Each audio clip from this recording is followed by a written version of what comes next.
मित्रों, पिछले वीडियो में हम आपकी कुंडली के 12 भावों के नामों और उनके गुणों की चर्चा कर चुके हैं। इस वीडियो में हम आज ये चर्चा करेंगे कि आपके उन 12 भावों में से किस भाव की जिम्मेदारी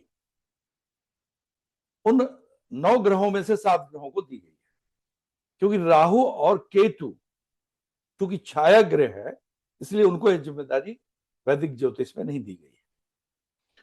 अब वो 7 ग्रह जो बचेंगे वो किस प्रकार से आपके जीवन को प्रभावित करते हैं, इस बात की हम चर्चा आज करेंगे। इसी बात के लिए आज मैं एक कुंडली लेकर के आपके साथ विश्लेषण कर लेते हैं।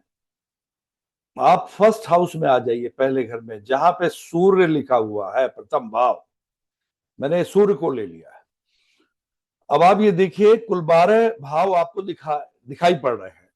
प्रथम भाव, द्वितीय भाव, तृतीय भाव से लेकर के द्वादश भाव तक।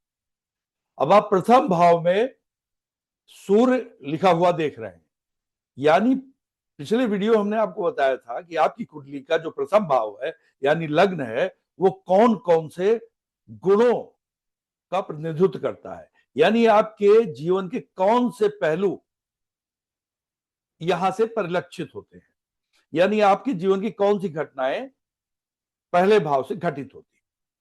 तो उन सब का कारक ग्रह, सिग्निफिकेटरी प्लैनेट सूर्य, सन को माना गया है। अब सूर्य कौन कौन से भाव के कारक ग्रह हैं वो भी हम देख लेते हैं। ये तो प्रथम भाव में हो गए। अब आप देखिए नवम भाव में, देखिए नवम में आ जाइए, यहां भी सूर्य है। और दसम भाव में भी आ जाइए, यहां भी सूर्य है। मतलब सूर्य को कितनी जगह में लिया गया है आपके, मतलब 3 भाव में सूर्य की भूमिका है आपकी कुंडली में। ये सूर्य देव यदि शुभ भाव में बैठे होंगे तो आपके पहले भाव से, पहले भाव में क्या बताया गया था, मैं जल्दी से उसकी पुनरावृत्ति करा देता हूं। ये प्रथम भाव आपकी शरीर को, इसे तनुभाव कहा गया था, शरीर को, आत्मा को, चरित्र को, आपके आचरण को, आपकी समृद्धि को आदि को रिप्रेजेंट करता है। तो यदि आपका सूर्य मजबूत स्थिति में है तो ये आपको अच्छे परिणाम देगा, प्रथम भाव से संबंधित। यानी सूर्य को कहां नहीं होना चाहिए, इस सूर्य को देखिएगा, इस सूर्य को आपके, मैं हाइलाइटर ले रहा हूं, सूर्य को छठे भाव में नहीं बैठा होना चाहिए, अष्टम भाव में नहीं बैठा होना चाहिए, द्वादश भाव में नहीं बैठा होना चाहिए। यानी 12th हाउस में, 8th हाउस में और 6th हाउस में आपके सूर्य को बैठा हुआ नहीं होना चाहिए। अदरवाइज ये आपको प्रथम भाव से संबंधित अशुभ परिणाम देंगे। प्रथम भाव के बारे में बता चुके हैं। तो इसलिए ये आप देखिए, सूर्य यदि मजबूत है तो ये अच्छे परिणाम देंगे। इसीलिए साथियों, कई बार हमें ग्रह को प्रसन्न करने के लिए उपाय करने पड़ते हैं ताकि वो प्रतिकूल परिणाम देने की बजाय अनुकूल परिणाम देने लगे। ये बात आपको फिलहाल प्रथम भाव में सूर्य की भूमिका के बारे में स्पष्ट हो गई होगी। इसी प्रकार से ये नवम भाव में देख रहे हैं आप सूर्य, यहां पर भी 9 भावों के जो जो प्रतिनिधित्व आपको बताए गए थे उनको एक बार पिछला वीडियो देख करके उनका रिवीजन कर लीजिएगा। लेकिन फिर भी बता देता हूं, गुरु का भाव, पिता का भाव, धार्मिक यात्राओं का भाव, लंबी यात्राओं का भाव, ये सब आपका है। तो यदि ये सब चीजें होंगी आपकी बहुत अच्छी तरीके से, यदि आपकी कुंडली में सूर्यदेव मजबूत स्थिति में होंगे, बस मैंने बताया छठे आठवें, आप कुंडली को स्वयं देखिएगा, मिलान करिएगा, छठे आठवें और अगर 12वें में नहीं बैठे हैं, अन्य कहीं किसी भी भाव में वो बैठे हैं तो, और बशर्ते पाप ग्रहों से पीड़ित ना हो। इस बात की चर्चा हम बाद में अलग से करेंगे। सिर्फ आप शुभ और अशुभ अभी जान लीजिए, तो ये सूर्य आपको अच्छे परिणाम देंगे। अब आइए आप इसी प्रकार से दूसरे भाव में अब आते हैं कि इनके कारक ग्रह कौन है। अब दूसरे भाव में कारक ग्रह में आप ये देखिए, इन गुरुदेव हैं बृहस्पति। अब द्वितीय भाव आपका धन भाव कहा गया था, याद है आपको, और आप देखिए गुरुदेव 11वें भाव के भी हैं, एकादश भाव के, इसे लाभ का भाव कहा गया था, आप देख रहे हैं। तो धन धन भाव और आपका लाभ भाव, आय भाव, इन दोनों के कारक गुरु है। और आपके पुत्र के भाव के भी देखिए कारक ग्रह क्या है, गुरु है, 5वें भाव में, पंचम भाव में। और इसी तरह से आपके 9वें भाव में भी गुरु है, पिता का भाव, धर्म का भाव, यहां भी गुरु बैठे हैं, देख रहे हैं आप। इसी तरह से आपके 10वें भाव में भी गुरु है। तो गुरु तो भाई 5 भावों के कारक हो गए, लेकिन प्रमुखता इनको द्वितीय भाव, पंचम भाव, 9वां भाव और 11वें भाव का माना गया है। लेकिन चूंकि व्यवसाय में भी इनकी भूमिका होती है, व्यवसाय में, आपकी जीविका में, आपके प्रोफेशन में, इसलिए गुरु को यहां भी अन्य ग्रहों के साथ लिया गया है। अब मित्रों आप आ जाइए तृतीय भाव। इसका मतलब अब गुरु की भी वही स्थिति है जैसे सूर्य के बारे में बताया था कि गुरु को भी मैंने बताया था षष्टम, अष्टम और द्वादश भाव में नहीं बैठा होना चाहिए। इसी प्रकार से अब आप तृतीय भाव के कारक के लिए आ जाइए, ये हैं मंगल देव।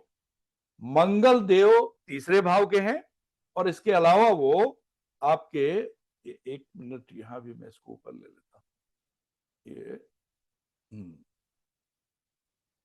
ये मंगल भाव देखिए अब आपके इधर भी हैं, षष्ठ भाव में भी हैं, 6th हाउस। मतलब मंगल देव आपके जो आपके छोटे भाई बहनों वाला है उस भाव के हैं, आपके पराक्रम भाव का है, और छठा भाव जो शत्रु भाव है उसके भी कारक है। तो मंगल की 2 जगह भूमिका है।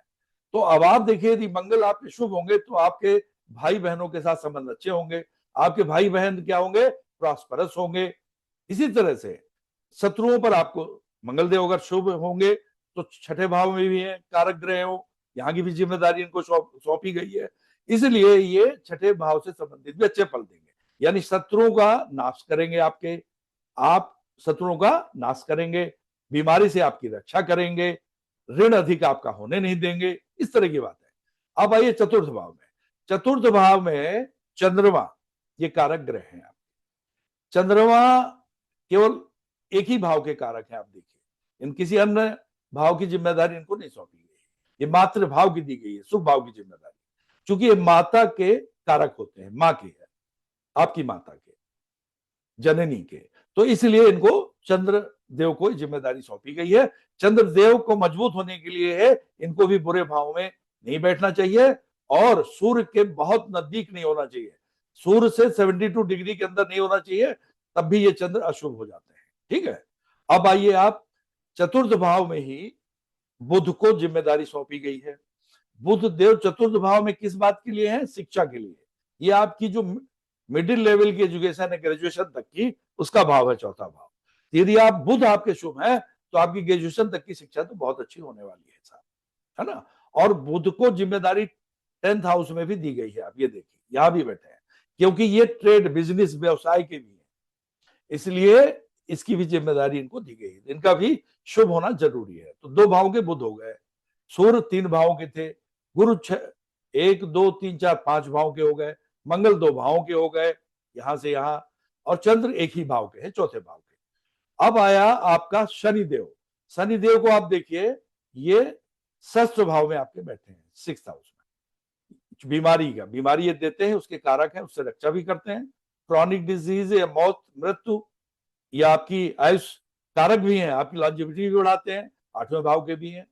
छठे में हो गए शनिदेव, 8वें के हो गए और 12वें में हो गए, मृत्यु के भी कारक हैं, इससे ये जिम्मेदारी इनको दी गई। तो मित्रों इस प्रकार से, और बाद में व्यवसाय में चूंकि सेवा के, सर्विस के कारक हैं, इसलिए इनको 10th हाउस में भी लिया गया है। इस तरह से शनिदेव को भी जिम्मेदारी दी गई। तो आपने देखा कि फिलहाल आप में अब बचे शुक्र। अब शुक्र देव को जिम्मेदारी दी गई है केवल एक भाव की, यहां पर 7th भाव की, पति पत्नी वाले भाव की, आपकी वैवाहिक सुख। आपका वैवाहिक सुख अच्छा होगा और आपका वैवाहिक जीवन बहुत अच्छा चलेगा अगर शुक्र देव अशुभ ना हो तो। अगर वो अशुभ है तो आपके वैवाहिक जीवन में बाधा उत्पन्न करेंगे। एक चीज और मित्रों अंत में नोट कर ले, शुक्र देव चौथे भाव के भी कारक है। पूछे क्यों, यहां भी आप उसको नोट कर लें, क्योंकि ये वाहन के कारक होते हैं, और वाहन को किस भाव से देखा जाता है, कन्वेंस को, घोड़ा गाड़ी जो भी लेते हैं हम, चौथे भाव से देखा जाता है। इस प्रकार से अब वीडियो बहुत लंबा ना हो, मैं अपनी बात को यहीं पर समाप्त करना चाहूंगा और अगले वीडियो में हम कोई नया विषय लेकर के आपके समक्ष उपस्थित होंगे। तब तक के लिए मैं आपसे विदा लेता हूं। धन्यवाद। नमस्कार साथियों।